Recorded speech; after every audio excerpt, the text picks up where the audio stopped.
Hi everybody, Blink here. Welcome back to another pickups video. I have a nice stack of stuff that I wanted to go through and share with you all today. Hopefully give you some good recommendations of some cool games to pick up. This is probably stuff that I've picked up in the last, well, really, I guess over the summer.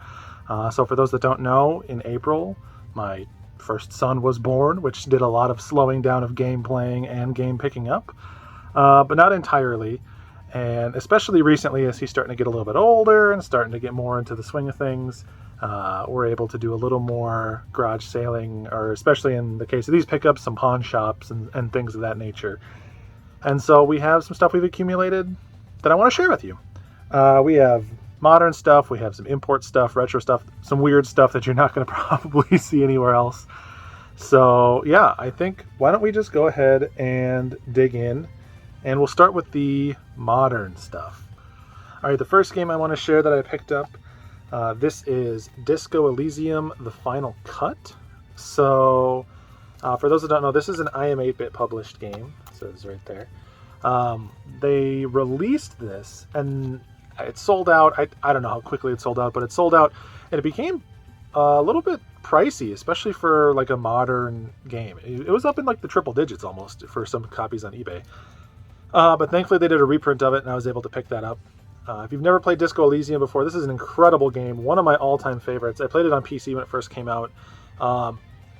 Next level writing in this game. I think that the quality of the writing in Disco Elysium is so good that it sort of, I don't even want to say it sets the bar high for other games, because it feels like an evolutionary leap. It feels like this game's writing is so much better than most other games that they'll have a hard time keeping up. So I think it's just kind of the rare exception, the jewel in terms of that type of game design. But yeah, it's a very much kind of like a CRPG point and click adventure sort of deal. I can't really go too much into depth on it because, one, it's pretty heady, and two, I wouldn't want to spoil anything for you, but I will say high recommendation. And I've heard that the console port is pretty good. So I obviously haven't played the console version. This one's still sealed. But I do want to check it out sometime, maybe, work my way towards a platinum trophy. And I have not played the Final Cut DLC yet, which I'm excited for. So yeah, just happy to have a physical copy of that. All right, I have a couple here now that I have not had a chance to play yet, but I know that I want to get to. First one, this is a game I plan on playing by the end of the year. It's a sort of like indie horror adjacent. It's not really a scary game. It's Dredge. So if you've never seen this one before, it is a fishing game, but spooky stuff starts happening. It's got a bit of that sort of like cosmic horror Cthulhu kind of vibe to it, from what I understand. A couple of my friends have highly recommended this one to me, and as a occasional co-host of an indie games podcast, I'm always looking for indie stuff to check out. So yeah, I'm gonna probably get to this one sooner rather than later. I do like to, at the end of the year, do like a 2023 best games list, as everybody does. And so my goal is to get to this one ideally by the end of the year, which I think I'll be able to do probably late September, early October. This might be a good like transition into scary season game. But once we're fully in scary season, I plan on digging into Phobia St. Dinfana's Hotel. So say that 5 times fast. My co-host, Trav, on the Polykill podcast, really recommended this one as sort of like an underappreciated, lesser-known survival horror game. Came out pretty recently, and I have tried to buy this game several times. This is my third attempt. So the first time I tried to buy this one was, I think, towards the beginning of the year, maybe even last year. And I ordered it from eBay, and I never have problems with eBay, but for whatever reason, the copy just never showed up. Tracking just stopped updating, and I never received it. So I had to get my money back on that. Thankfully, seller was fine. It was all good. And then recently-ish, Woot, which is Amazon's sort of like clearinghouse arm, they had this game up for, I don't remember, it was 10, 15, 20 maybe, somewhere in there. It was a good deal, and I picked it up again, and when it arrived at my house, it was the PAL copy, so it didn't have the ESRB logo had the Peggy logo. And I know that I'm being particular, but I was like, after all this attempt to get this game, I want the ESRB copy for my collection. So I finally said, forget about it. I went onto eBay again, ordered a second copy. That one did arrive, and then I just got rid of my other copy. And actually, I think I still have my other copy to get rid of, but heard it's really good. Definitely recommend you check it out, and I'll give you more cohesive thoughts once I've played it.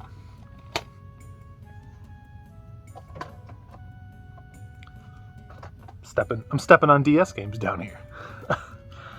Okay, and then one more PS5 game after this, second to last. We have Atari 50. This has been my most wanted PS5 game for a long time. I love the idea of sort of interactive documentary, and I've heard a lot of good things. This is put out by Digital Eclipse. They also just recently put out a similar-ish kind of like documentary meets video game package. Not a compilation in that case, but it's about Jordan Mechner, the creator of Karateka. So I'm looking forward to checking out that one too. But in the meantime, I want to pop this one in and finally get around to it. I was waiting for it to go on sale because I knew I wouldn't be able to get to it right away with the baby and everything. And it didn't ever really go on like a super deep sale. It had some decent sales, but nothing crazy. And then I found an old Amazon gift card I didn't know I had. And so I used that to pick this and a couple other things up. So yeah, very cool. Highly looking forward to checking that one out. And then last, this is a game that a lot of folks have been playing recently. One of the big releases for 2023. We have Final Fantasy 16. This is the deluxe edition. It comes with a steel book, and it comes with a map. And I got like a pre-order set of patches and stuff like that. But pretty divisive game. A lot of people with a lot of big opinions on it. I fall firmly in the camp of this game rules. I loved Final Fantasy 16. Now, I should warn you all ahead of time, I'm also a big Final Fantasy 13 defender, so there is some 13 DNA in 16. I would say that 16 successfully feels like a single-player action version of Final Fantasy 14. It feels like the MMO has been sort of single-playerized, but it has a really great cast of characters. I think people have mentioned that there's not like a party, but in reality there is a party. It's just that you don't have like a group of people always traveling with you. But I would say that the characters are some of the best in any Final Fantasy game, even if they're not ones that you're directly controlling. They have good personalities, sort of good emotional arcs, relatively mature relationships. Like people act like adults in this game, which they don't always do in other Final Fantasy games. It's not quite as like teenage drama as others, but there is the larger cast that you grow to love and grow to learn their backstories and stuff, especially in some of the side quests later on. But there's no escaping, this is an action game through and through. There's very little what you would consider turn-based Final Fantasy in there, so you just have to know that going in. You have to be emotionally prepared for that. But if you do go in expecting a fantasy game, you're going to get some pretty great, pretty fluid combat. Some of the absolute most absurd, cool spectacle bosses I've ever seen in any game. Like some of the fights against the icons in this game are like hour-long, crazy over-the-top, escalating stakes. It's like a little mini Asura's Wrath hidden inside Final Fantasy 16. It's so bonkers. And then on top of that, I think that the score, at least during the game, is incredible.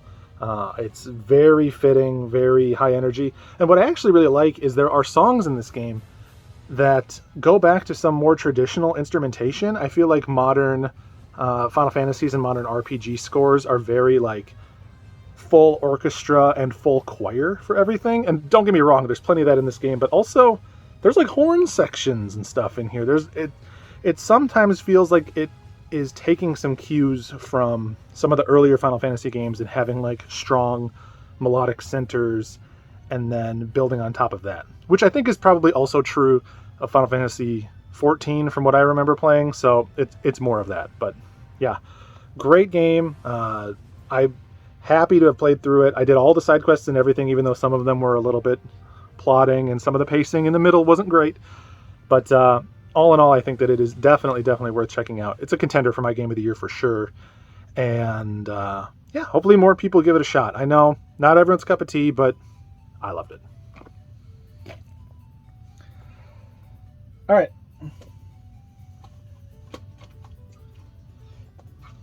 I have a pair of games that I'm going to share with you at the same time because I don't have too much to say about them.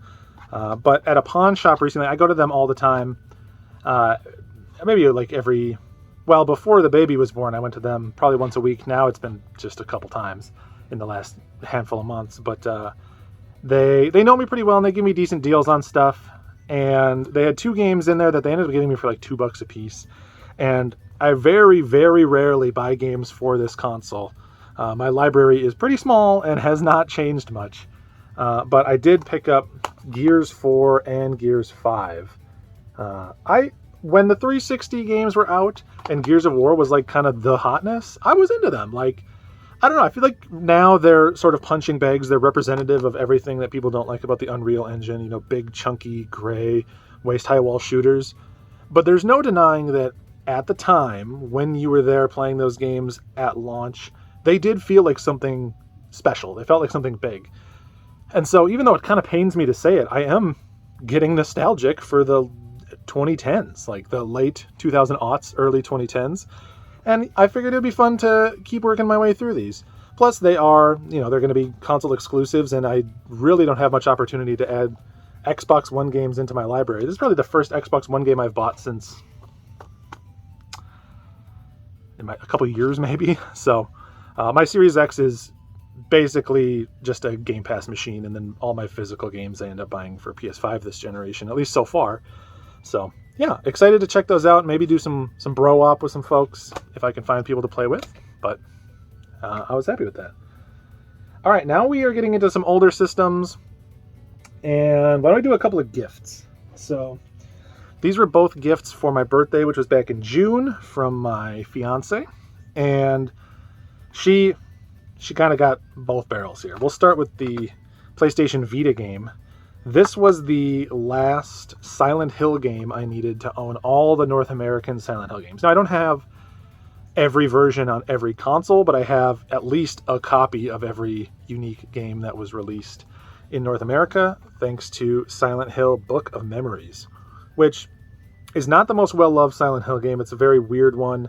I think more of like a dungeon crawler, roguelike kind of deal, developed by WayForward, so just kind of strange from top to bottom. But I am a big Silent Hill fan. I'm also a big Vita fan. This felt like one of the big omissions from my Vita collection, which is pretty decent. Let me know if you'd like to see a Vita collection video for me sometime. I think that could be fun. But yeah, she grabbed this for me. She got a good price on it. And I was just happy to finally be able to check this one out. Now, I do have a habit of saving almost all my scary games for spooky season, so I have not played it yet, but October may be the time. We'll see. I wonder if this one runs on the Vita TV.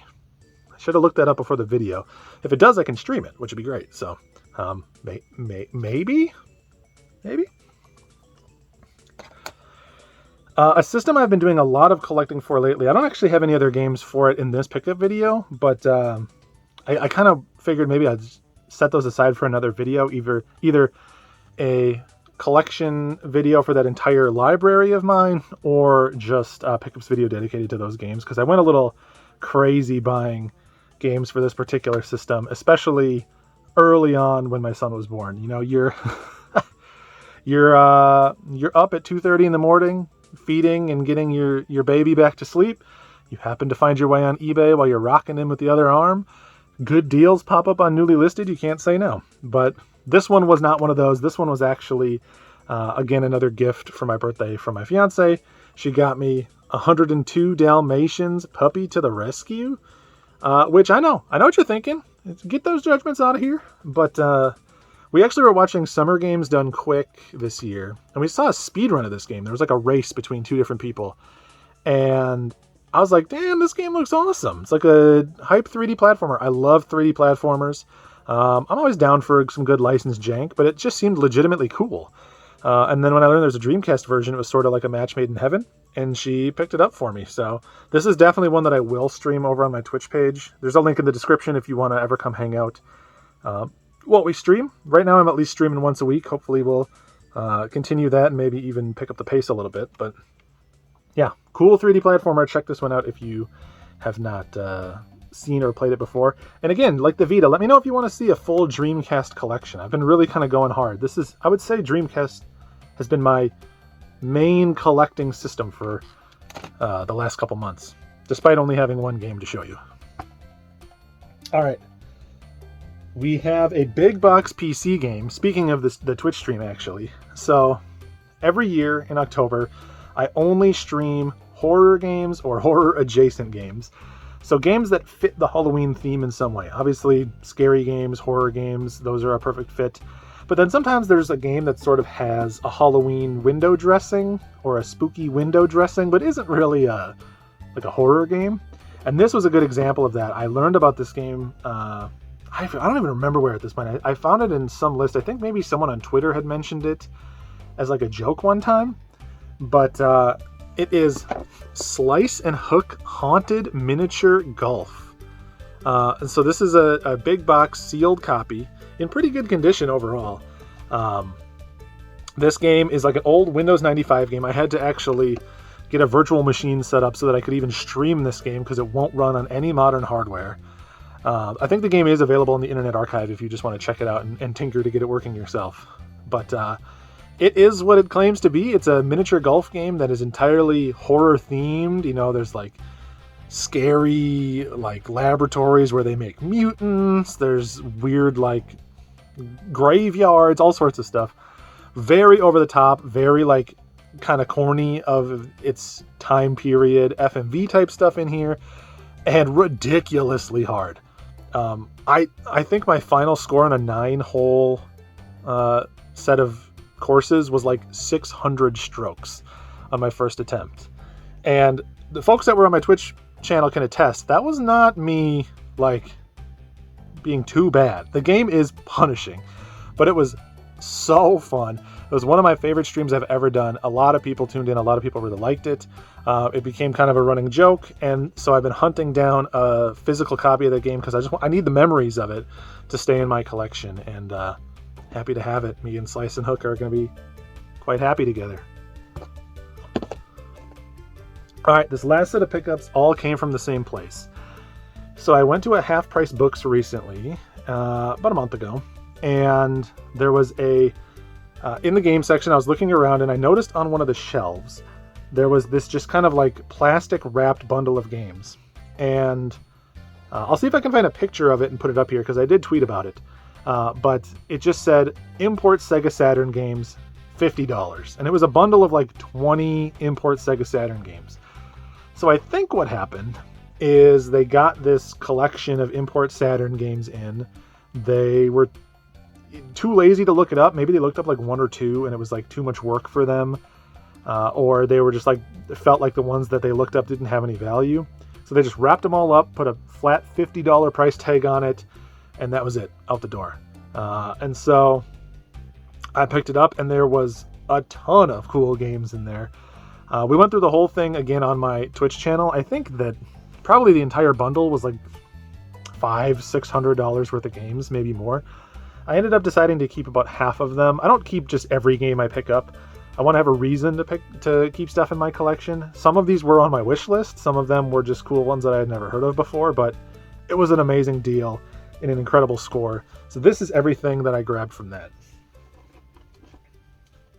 First, this is a Saturn import copy of Last Bronx. So I'll set those down here for a second. This actually does have a North American version, and I generally have a policy to myself of if there is a North American version of a game, I don't get the import copy. I don't know why. We all invent ridiculous rules for ourselves, right?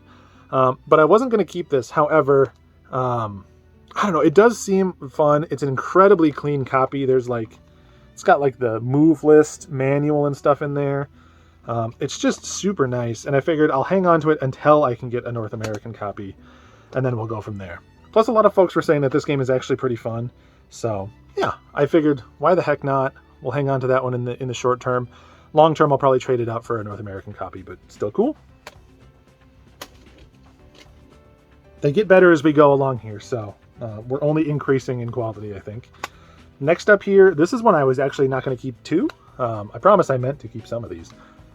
This is the import version of Fighting Vipers, which again is a game that has a North American copy. However, someone pointed out to me, it was my buddy Gunstar Heroes, so shout out to Gunstar Heroes. Also a great Twitch streamer, by the way. He said that apparently you can play as Pepsi Man in this game. Like, he's an unlockable fighter. And if anybody's ever played Pepsi Man, you know that is reason enough to hang on to a copy of the game. So I plan on figuring out what the heck that's all about, and I can't say no to a game where you can play as Pepsi Man. I know I have 2 Pepsi Man or Pepsi Man adjacent games in the collection. This is kind of like a classic Saturn import, just a great puzzle game. We got Puyo Puyo Sun. I actually thought I already had this, but I apparently had never picked it up before. If you're gonna get one of these puzzlers, this is certainly one of the most popular ones to get, and sort of a nice addition there in the collection. Alright, next up here, this one is Kururin Pa. So this is, of all these games here, I think this is the only one I had never heard of. I didn't know much about it. It's again, like Puyo Puyo Sun, it's a match 3 puzzle game. This one, my buddy Nostalgic Dan, who's a pretty big import collector, Saturn, especially PS1, PS2, he gave it the thumbs up. And I kind of have a general policy. Nostalgic Dan gives it a thumbs up, I give it a thumbs up. So, hung on to this one, and yeah, excited to check it out and see what's going on. It seems like a very weird cast of characters. Look at those people in the back. So, I don't know what's going on there. Next up here we have the Clockwork Knight bundle pack. So this is a combination of both Clockwork Knight games. So it's Clockwork Knight 1 and 2. Clockwork Knight 1, I believe, is redone in the Clockwork Knight 2 engine with some like minor bug fixes and stuff. I have both of these games I have the North American copies, like for Saturn, the long box versions. But the reason I decided to hang on to this one is so cool. It comes with this little extra bonus pouch just hiding in the back. It's, I think, a 1-disc game, but it needs a double case because of this. And I'll pull this out for you. These are like circular like calendars. So there's one for every month. And they all have this incredible like CG artwork from the 2 Clockwork Knight games or from the characters in those games. I love stuff like this. I'm such a sucker for like the feelies and the weird pack-ins and bonuses, like memorabilia, all of that stuff. So when I saw that was included, I was like, yep, we're hanging on to that. So we'll check that one out. Especially, it would be kind of fun to do a comparison of the first Clockwork Knight game in its original engine versus the updated engine for this one. But also, I got a lot of games to play, so we'll see when I get around to that. Next up here, now we're getting into kind of like the big wins. I think most of these games themselves are $50 or more. So if you remember, the whole bundle was $50. Any one of these kind of pays for the entire deal. First one up is a scrolling shooter called Sokyo Gurentai, I think it's what it is. I'll show you that. Flip it over for you. Sokyo Gurentai Otakuyo. I couldn't tell you too much specifically about this one.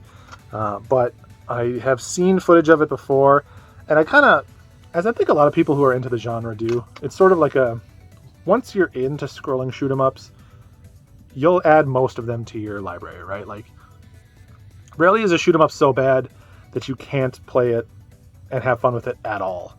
I mean, there's only so many Saints on the Wii, things like that, Monkey King, before you get into at least half decent quality. But I've heard this one is cool. And from what I remember reading, there's not another way to play this game outside of arcades. I think this one might be still kind of landlocked to the Saturn. Although if you're more of a shooter person, let me know if that's not true, and maybe it's on some collection somewhere, or maybe it did get a re-release and it's just under a different name that I'm not too familiar with.